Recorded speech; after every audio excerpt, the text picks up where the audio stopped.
আজকে আরেকটা বিষয় নিয়ে আমরা আলোচনা করতে চেষ্টা করব। সেটা হচ্ছে খুবই গুরুত্বপূর্ণ বিষয় যে আমাদের দেশে অনেক সময় পীর ধরে থাকে মানুষ। পীর বুজুর্গ এগুলো ধরে কেন? যে পরকালে তাদের জন্য সুপারিশ করবে, এটা একটা ধরনের আছে। আরেকটা হচ্ছে পীর ধরে থাকে যারা আপনার আলেম ওলামা আছে, তারাও অনেক সময় পীর ধরে। কি জন্য ধরে? তারা মনে করে যে আল্লাহর নৈকট্য দ্রুত অর্জন করা যাবে। এই দুইটা চেতনা কিন্তু রাসূল আকরাম সাল্লাল্লাহু আলাইহি ওয়াসাল্লাম যুগের মুশরিকদের চেতনা ছিল। সেখানে ফোন নিয়েছি। আসসালামু আলাইকুম, বলেন। আসসালামু আলাইকুম। ওয়া আলাইকুম আসসালাম। জি হুজুর, কেমন আছেন? আলহামদুলিল্লাহ, আমরা ভালো আছি, বলেন। আলহামদুলিল্লাহ হুজুর, আমি একটু বাস্তব কথা বলতেছি, একটু প্রশ্ন মানত সম্পর্কে। চট্টগ্রাম আন্দরকিল্লা মসজিদের খতিব সাহেব মাওলানা আনোয়ার হোসেন আল জাবেরি আল মাদানী, ওনার বাবার মাজার হলো নোয়াখালী, ওই যে রায়পুর, ওখানে হায়দারগঞ্জ, ওখানে আমরা ওই এলাকারই মানুষ। আলহামদুলিল্লাহ, ওনার এখানে যত বড় পেশাদ হোক, গ্রামে মারামারি কাটাকাটি যদি কোনো মিথ্যারিয়া নেয়, সবাই মানত করে যায়, ঠিক আছে, বিচারা করা পর্যন্ত কাজে, ঠিক আছে, আপনি এত লক্ষ টাকা নিয়েছেন, অস্বীকার করতেছেন, হুজুরের ওখানে গিয়ে বলবেন যে আমি নেই নাই। ওই ডরে অনেক সময় দিয়ে দেয়, সবাই ভয় পায়। এই একটা প্রস্তাব। আরেকটা হইলো, অনেকে মানত করে যে হুজুরের ওখানে এত টাকা দিমু, এই দিমু, এই দিমু, ওই দিমু, এই দিমু। এইগুলা করা কতটুকু কি, এবং ওখানে গিয়ে নামাজ পড়বো, এই করবো, এটা সম্বন্ধে একটু আলোচনা করবেন। জি অবশ্যই, ধন্যবাদ আপনাকে, জাযাকাল্লাহ খাইর। শেখ জি, চমৎকার ব্যাপার প্রিয় ভাই। যাই হোক, দুর্ভাগ্যবশত মানে আমি লক্ষ্মীপুরের মানুষ। যাই হোক, যে আনোয়ার সাহেব তার পিতার যে আপনার কবর আছে আপনি বললেন, সেটা অবশ্যই শিরকের পর্যায়ে পড়ে, যে কেউ আল্লাহকে ভয় না করে কবরবাসীকে ভয় করে। আমি এটার বহির প্রকাশ আরেকটা দেখেছিলাম। আমি একবার আমার ছোট ভগ্নিপতি, তিনি মারা গেছেন করোনাতে, আল্লাহ ওনাকে জান্নাতবাসী করুন। তো উনি থাকা অবস্থায় যখন বাড়ির কাজ ধরেছিলেন, তখন উনি কিন্তু চরমানের পীর সাহেবের মুরিদ ছিলেন এবং ড্যামরা এলাকার দায়িত্বশীল ছিলেন, সেক্রেটারি ছিলেন মুজাহিদ কমিটির। তো উনি একদিন বাড়ি করার জন্য ইট দরকার ছিল। তা আমি সকালে বসে আছি, আমি বেড়াতে গেছিলাম আমার বোনের বাড়িতে। তো বসেছিলাম, হঠাৎ করে ওনার এক পীর ভাই আসছিলেন, মানে সেই ইটের ব্যবসা করে। তখন আমাকে আমার সামনে বলতেছিল যে তুমি তো অনেকেরই ইট দাও, আমার কাছে কিন্তু খবর আসছে। আমার ভগ্নিপতি বলতেছে ওকে দমকা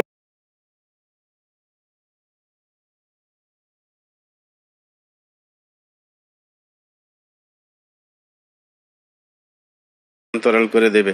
এটা হচ্ছে নিয়ম। রাসূল আকরাম সাল্লাল্লাহু আলাইহি ওয়াসাল্লাম হযরত আলীকে দায়িত্ব দিয়েছেন যে কবর যদি উঁচা থাকে এগুলোকে সমান করে দেওয়ার জন্য, তাহলে সেগুলো করা হবে।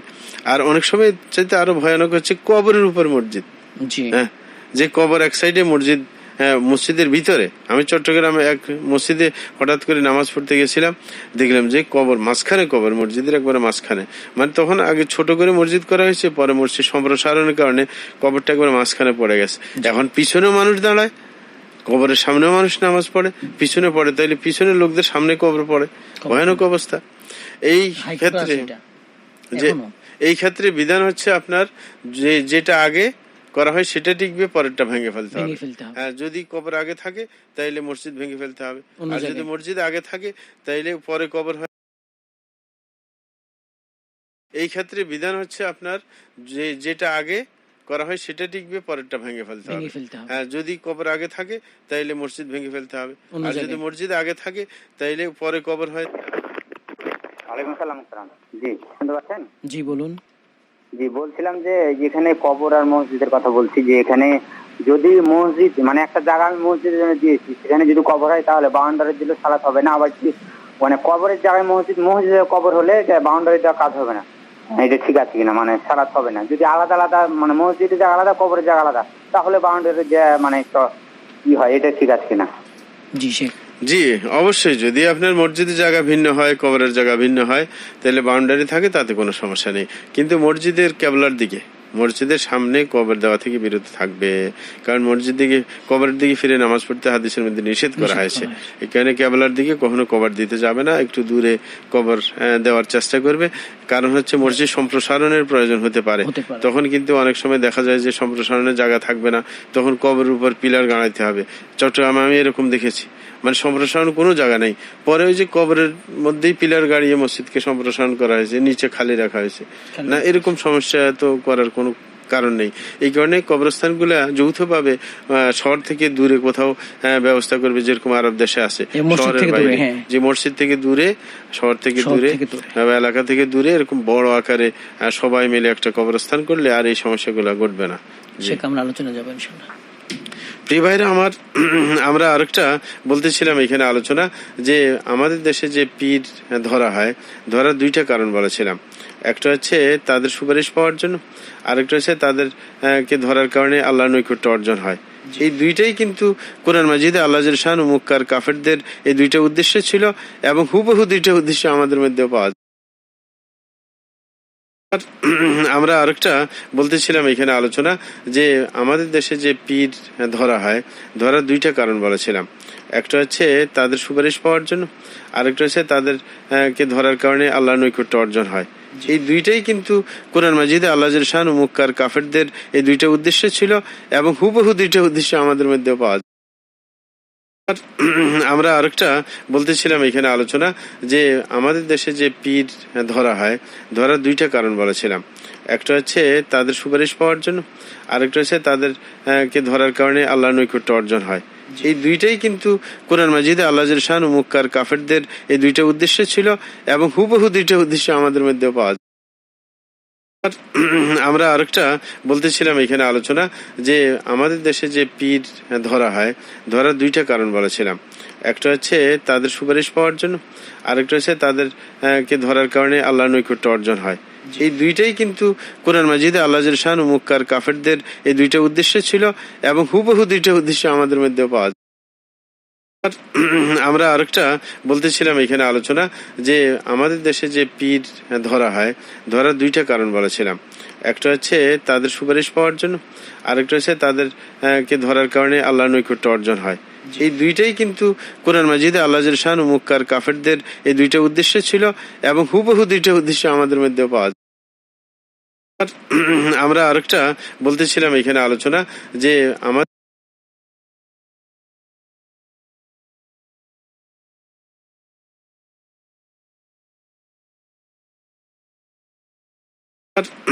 আমরা আরেকটা বলতেছিলাম এখানে আলোচনা, যে আমাদের দেশে যে পীর ধরা হয়, ধরার দুইটা কারণ বলেছিলাম।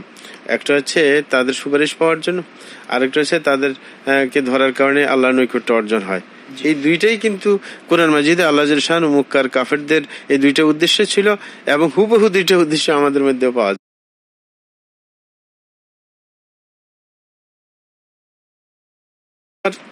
আমরা আরেকটা বলতেছিলাম এখানে আলোচনা, যে আমাদের দেশে যে পীর ধরা হয়, ধরার দুইটা কারণ বলেছিলাম। একটা হচ্ছে তাদের সুপারিশ পাওয়ার জন্য, আরেকটা হচ্ছে তাদের কে ধরার কারণে আল্লাহর নৈকট্য অর্জন হয়। এই দুইটাই কিন্তু কোরআন মাজিদে আল্লাহ শান ও মুক্কার কাফেরদের এই দুইটা উদ্দেশ্য ছিল, এবং হুবহু দুইটা উদ্দেশ্য আমাদের মধ্যে পাওয়া যায়। আমরা আরেকটা বলতেছিলাম এখানে আলোচনা, যে আমাদের দেশে যে পীর ধরা হয়, ধরার দুইটা কারণ।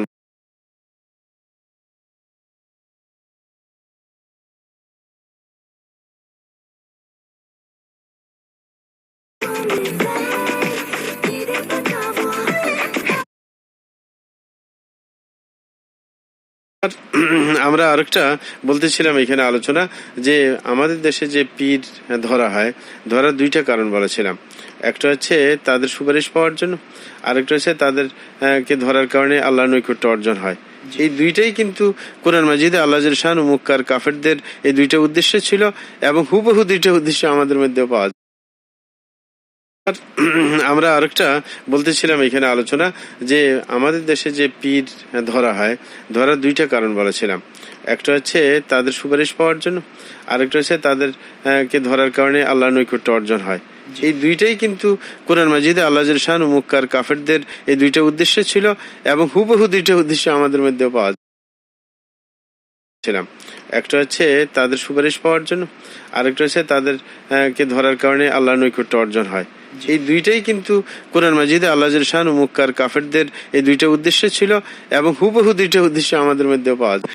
যে নাফাল্লাহু আন সিওয়াহু কুল্লামা ইয়াতাআল্লাকু বিহিল মুশরিকুন ফানাফা আন ইয়াকুনা লিগাইরিহি মুলকুন আও কিসতুম মিনহু আও ইয়াকুনা আউনান লিল্লাহি ওয়া লাম ইয়াবকা ইল্লা শাফাআহ।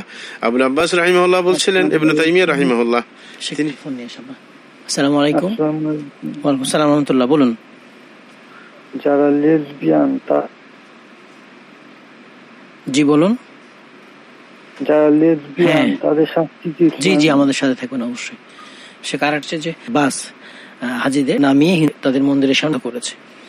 এখন এটার কি সমাধান হবে? আমাদের হাজিদের কোনো সমস্যা হবে কিনা? জি হ্যাঁ, প্রিয় ভাইজান, আমরা বলবো যে হাজিদের কোনো সমস্যা হবে না। এটা জোর জবরদস্তি করা হয়েছে, বাধ্য করা হয়েছে। আর বাধ্য করলে সেটার বিধান আর হয় না। ওমাস্তুকরিহু আলাইহি, হাদিসের মধ্যে আছে রুফি আন উম্মতি আল খাতা ওয়ান নিসিয়ান ওমাস্তুকরিহু আলাইহি, যে আমার উম্মত থেকে অনিচ্ছাকৃত ভুল বা ভুলে যাওয়া এবং যেটা বাধ্য করা হয় সেটার কোনো বিধান নেই। সুতরাং হাজিদের কোনো সমস্যা হবে না। ওরা জালিম হিসেবে সাব্যস্ত হলো, পরকালে তাদের শাস্তি অবশ্যই তারা ভোগ করতে হবে। হাসান, সে কি ওই যে লেসবিয়ান সমকামী তাদের শাস্তি?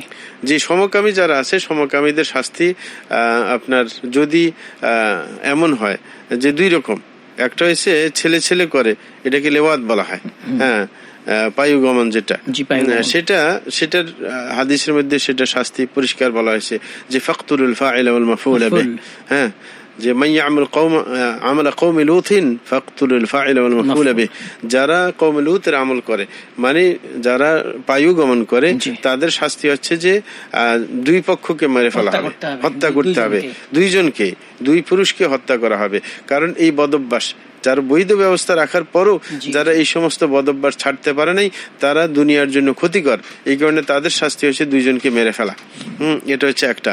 আর কিছু মেয়ে মেয়ে যদি করে, তাদের হত্যা নিশ্চিত না, হ্যাঁ, তাদের ব্যাপারে কোনো কিছু আসে নাই, কিন্তু এটা মারাত্মক অপরাধ, হ্যাঁ, যে এদেরও অবশ্যই গুনাহ হবে। কারণ অন্য আয়াতের মধ্যে আল্লাহ বলেছে আল্লাহ জাল্লাহু বলেছেন, যখন বলেছিলেন যে কি বলে যে মানে সূরা আপনার মুমিনুনের মধ্যে যে একমাত্র হালাল করা হয়েছে নিজের আপনার স্ত্রীকে, হ্যাঁ, আরেকটা দাসীকে, হ্যাঁ, বলছে আর যারা এটাকে অতিক্রম করে, সীমা লঙ্ঘনকারী, হ্যাঁ, তাদেরকে বলা হয়েছে তাদের শাস্তির সম্মুখীন করা হবে। তাইলে এই যে সীমা লঙ্ঘনকারী, তারা কিন্তু সীমা লঙ্ঘন করছে। কারণ ওইরকম পুরুষের ব্যবস্থা আছে, মেয়ে মেয়ে কেন, আপনার সেহাক যেটাকে আরবিতে বলে, হ্যাঁ, যে মেহন, সমেহন যেটাকে বলে, সেটা অবশ্যই শরীয়তে না করা হয়নি, কিন্তু তাদের অতিক্রমকারী, আর সীমা অতিক্রম করলে অবশ্যই শাস্তির সম্মুখীন হতেই হবে। এটা বিচারক করবেন, মুসলিম বিচারকরা করবেন। জি, এটা মুসলিম বিচারক নির্ধারণ করবেন, যেটা তাজিরের ব্যবস্থা। কোন মেয়ে যদি এরকম ভাবে সময়ানে লিখতে হয়, জি জি, পুরুষের জন্য হত্যা, আর যারা আপনার মেয়ে, তাদের জন্য বিচারক যেটা নির্ধারণ করবেন তাদেরকে প্রতিহত করার জন্য সেটাই করবেন ইনশাআল্লাহ। আরেকটা ব্যাপার সেটা হচ্ছে যে আমরা ইবনে তাইমিয়া রাহমাতুল্লাহ সুপারিশ সম্পর্কে একটা চমৎকার কথা বলতে চাচ্ছিলাম। সেটা হচ্ছে তিনি বলছিলেন যে আল্লাহ শানুহু যে তিনি ব্যতীত যারা আছে দুনিয়াতে, যাদের সাথে শিরিক করে মানুষ, হ্যাঁ, মুশরিকরা শিরিক করে, সবগুলোকে নিষেধ করে দিয়েছেন। যে ফানাফা আন ইয়াকুনা লিগাইরিহি মুলকুন আও কিসতুম মিনহু, তিনি বলছেন যে আল্লাহ ছাড়া কারোর কোনো না মালিকানা রয়েছে, না মালিকানার কোনো অংশ রয়েছে, আও ইয়াকুন আউনা লিল্লাহ, নাকি তারা আল্লাহর কোনো সহযোগী হতে পারে, কিছুই আপনার হতে পারে না। তাহলে অন্য আয়াতের মধ্যে আল্লাহ এগুলো নিষেধ করে দিয়েছেন যে না, আল্লাহর মালিকানার মধ্যে কোনো আরেকজনের মালিকানা কি আছে, শিরকত আছে, শরীক আছে, অথবা তার অংশ বিশেষ আছে, অথবা না আল্লাহর কোনো সহযোগী আছে, সহকারী আছে। লাস্ট পর্যন্ত উনি বলছেন ওয়ালাম ইয়াবকা ইল্লা শাফাআ, শুধু আরেকটা সুযোগ আছে, সেটা হচ্ছে সুপারিশ করার একটা ক্ষমতা। বলছেন ফাবাইয়ানা আনহা লা তানফাউ ইল্লা লিমান আযিনা লাহু রাব্ব, বলেছেন এই সুপারিশটা চলতে পারে, তবে অনুমতি সাপেক্ষে। আল্লাহ যদি অনুমতি দেন তাহলে এই সুপারিশ হতে পারে। এই কারণে আল্লাহ জাল্লাহু বলছেন ওয়ালা ইয়াশফাউনা ইল্লা লিমান ইরতাদা, যে তারা সুপারিশ করতে পারবে তখনই যার ব্যাপারে আল্লাহ সন্তুষ্ট তার ব্যাপারে।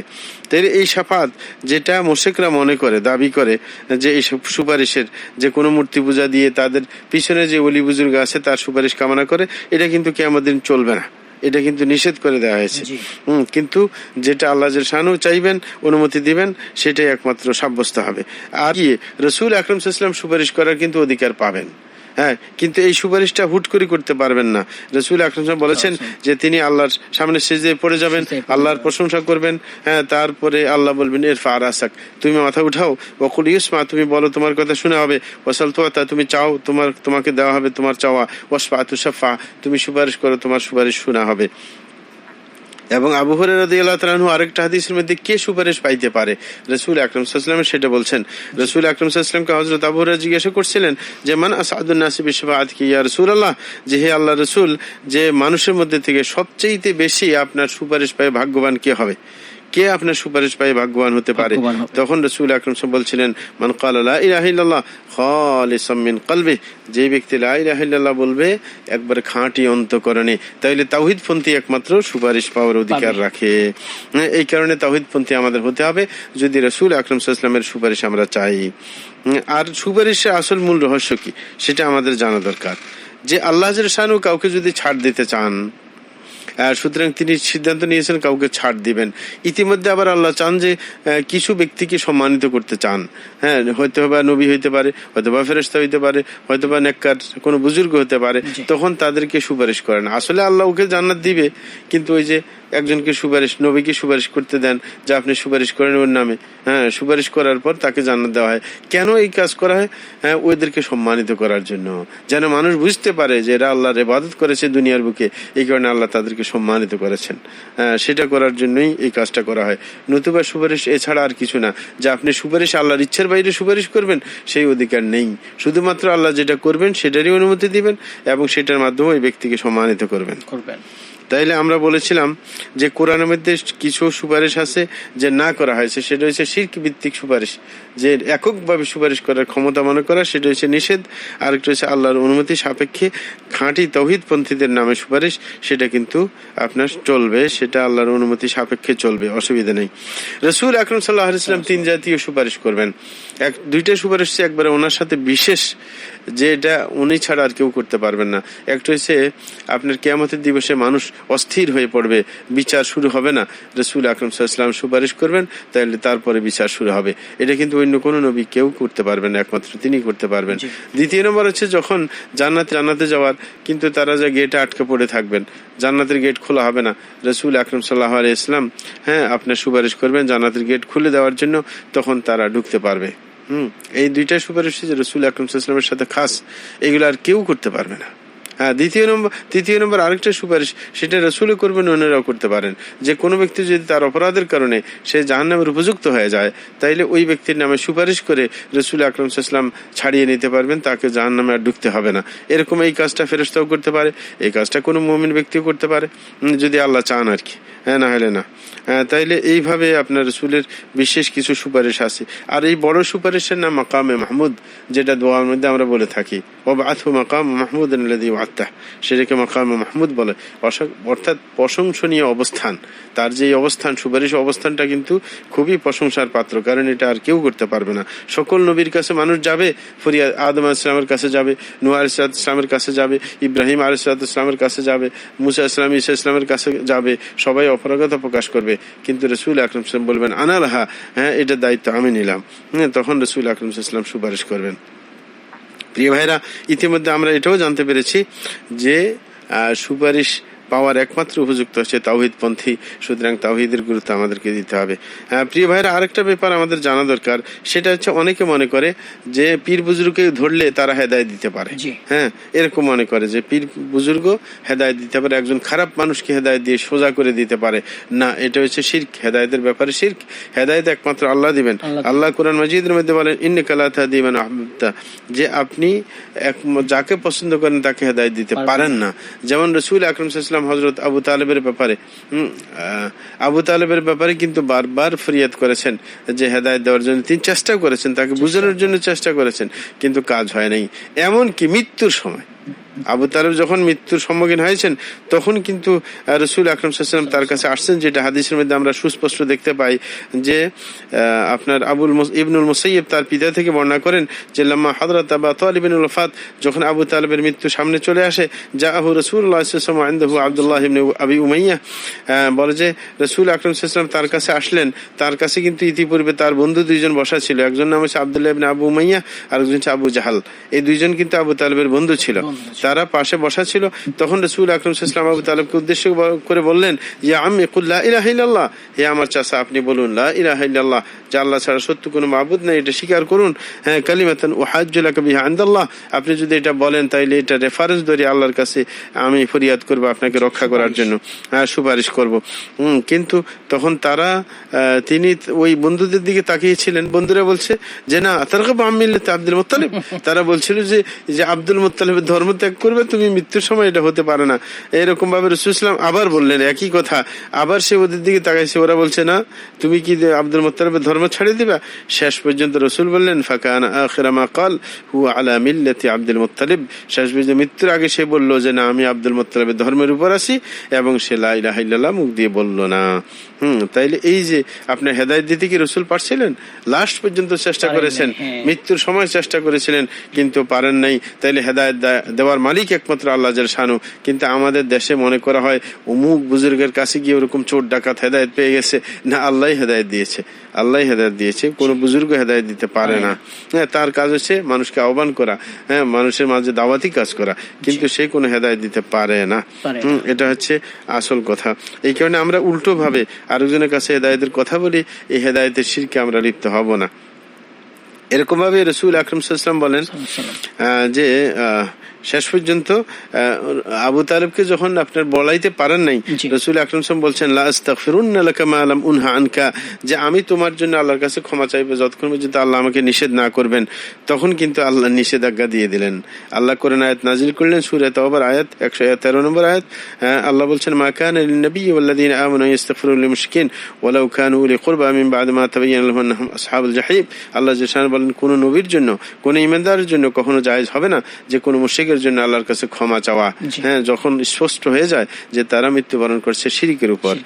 সুতরাং তার জন্য কেউ কেউ বলেন যে এই আয়াতটা নাজিল হয়েছে শানে নুজুল, আরেকটা বলা হয় রাসূল আকরাম সাল্লাল্লাহু আলাইহি ওয়াসাল্লামের মায়ের নামে। সুতরাং একই আয়াত দুই প্রেক্ষাপট নিয়ে নাজিল হইতে পারে দুইবার, কোনো অসুবিধা নেই। এইটাই আমরা হাদিসের মধ্যে পেয়ে থাকি। প্রিয় ভাইরা, আমরা যে হাদিস আর কোরআন আয়াত বললাম সেখান থেকে কয়েকটা মাসালা আমরা দেখতে পারি। সেটা হচ্ছে, এক নম্বর হচ্ছে আপনার যে আবু জাহাল এবং তার সাথে যারা আছে এই খারাপ বন্ধু ধারণ করার কারণেই তো আবু তালেব কিন্তু শেষ পর্যন্ত লসে পড়ছে। এই কারণে খারাপ বন্ধু ধরা যাবে না, খারাপ বন্ধু কখনো ধরা যাবে না। বন্ধু চয়ন করতে হবে ভালো বন্ধু, তাইলে সে আপনাকে ইসলামের পথ দেখাবে, সঠিকের পথ দেখাবে। আরেকটা হচ্ছে যে রাসূল আকরাম সাল্লাল্লাহু আলাইহি ওয়াসাল্লাম অবদান স্বীকার করেছেন, রাসূল আকরাম সাল্লাল্লাহু আলাইহি ওয়াসাল্লামের উপর আবু তালেবের অবদান ছিল। এই কারণে শেষ মুহূর্ত পর্যন্ত তার চেষ্টা ছিল যে সেই বেচারা মুসলমান হয়ে যাক, কিন্তু শেষ পর্যন্ত উনি পারলেন না।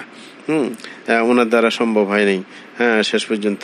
এরকম ভাবে আরেকটা জিনিস আমরা জানতে পারি যে বড়দেরকে সম্মান করা, এটা অনেক সময় ক্ষতির কারণ হয়ে দাঁড়ায়।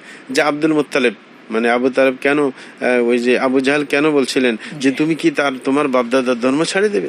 তাইলে না, কখনো নিজের আসলাফ আকাবের, যেটা আমাদের দেশে বলা হয়, কওমি আলেমরা বেশি বলে আসলাফ আকাবেরের কথা, যে না, কখনো আকাবেরের কথা শুনে বিপদে পড়তে হয়।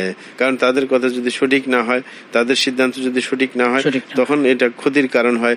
যেমন আবু তালেব ক্ষতির কারণ তার জন্য হয়ে গেছে আব্দুল মুত্তালিব অনুসরণ করার কারণে। আরেকটা ব্যাপার সেটা হচ্ছে আপনার শেষ পরিণতি যদি ভালো হয়, যেটা হাদিসের মধ্যে আছে ইন্নামাল আমরু বিল খাওয়াতিম, বলে যে শেষ যার ভালো তার সবই ভালো। আমাদের দেশে একটা প্রবাদ আছে এরকম। এই কারণে মৃত্যুর সময় কেউ যদি ঈমান নিয়ে মরতে পারে, তার আগে খারাপ থাকলেও যদি শেষ ভালো হয় তাহলে সে নাজাত পাবে।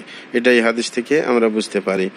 সুতরাং আমরা অবশ্যই খেয়াল করব যে আমাদের যেন শেষটা ভালো হয়, শেষটা যেন খারাপ না হয়। কারণ একটা বিশেষ করে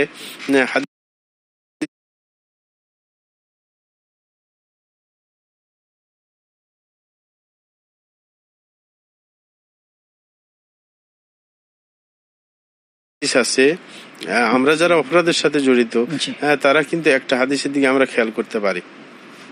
রাসূল আকরাম সাল্লাল্লাহু আলাইহি ওয়াসাল্লাম একটা হাদিসের মধ্যে বলেন ইউবাআতুল আবদু আলা মা মাতা আলাইহি, ইউবাআতুল আবদু আলা মা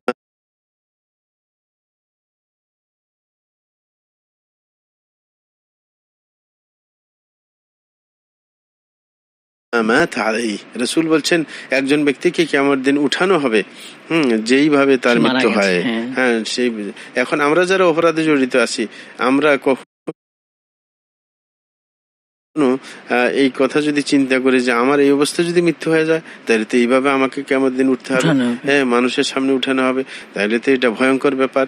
এই কারণে যারা আমরা আপনার এরকম ভাবে গুনাহে লিপ্ত আছি তারা এই আয়াতের কথা স্মরণ করে গুনাহতে কিন্তু ইনশাআল্লাহ বেঁচে থাকবো। এবং কোনো পীর লাগবে না, বুজুর্গ লাগবে না, নিজে ঠিক হওয়ার এই হাদিসটা নিজে ঠিক হয়ে যাওয়ার একটা মহামন্ত্র। জি শেখ, আমরা ইনশাআল্লাহ একটা বিরতি নিব। এক বোন আমাদের বলেছেন যে অনুষ্ঠানের সময় আরো বাড়ানোর জন্য, দিন বাড়ানোর জন্য, জাযাকাল্লাহ খাইর, আমরা জাযাকিল্লাহ খাইর, আমরা একটু বিরতি নিয়ে ইনশাআল্লাহ ফিরে এসে আবার করবো। বন্ধুরা, আপনারা শুনছেন পিপলস রেডিও 91.6 FM, চলছে শরিয়া চেম্বার। সাথে আছি মাসুম বিল্লাহ বিন রেজা, আমার সাথে রয়েছেন অধ্যক্ষ শেখ মুস্তাফিজুর রহমান মাদানী। আমরা 4 দিন থাকি, রোববার 3টা থেকে 5টা, সোমবার 1টা থেকে 3টা, বুধবার 1টা থেকে 3টা এবং বৃহস্পতিবার 3টা থেকে 5টা। ছোট্ট বিরতি, একটু পরে ফিরবো, ফিরে এসে আলোচনা শুনবো। আপনারা প্রশ্ন করতে পারেন, জবাব পাবেন ইনশাআল্লাহ।